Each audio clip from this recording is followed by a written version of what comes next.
This is the place where history happened. That's the description Clay Williams gives of the museum he runs in downtown Jackson.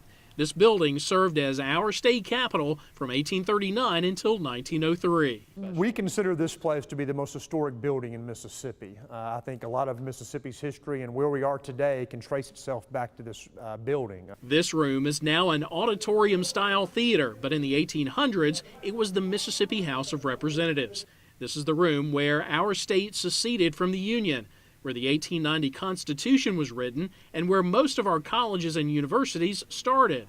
When you walk the halls here and see some of the exhibits and you feel the history around you, when you walk into a room and we tell you about what happened in there, it really kind of hits it home. It's one thing to read about history in a book, it's another thing to actually be in the place where it took place. The old Capitol was once home to all three branches of Mississippi government.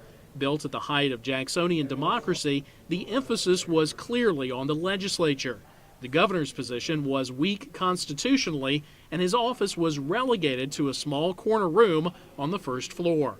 The House and Senate chambers are grand in comparison. In this room, senators would step into the round to make speeches, the acoustics amplifying their voices for the citizens listening in the gallery above. The last restoration that we had that was completed in '09 is the most accurate restoration to date. We've tried to bring this building back as best we can, as best we know, and as best money would allow us back to its original form of 1839. Many notable people served in this building. John Roy Lynch was the first African-American Speaker of the House in the 1870s. His portrait is displayed here as part of the Mississippi Hall of Fame. All through the museum, you'll see Mississippians who've made significant contributions to our state.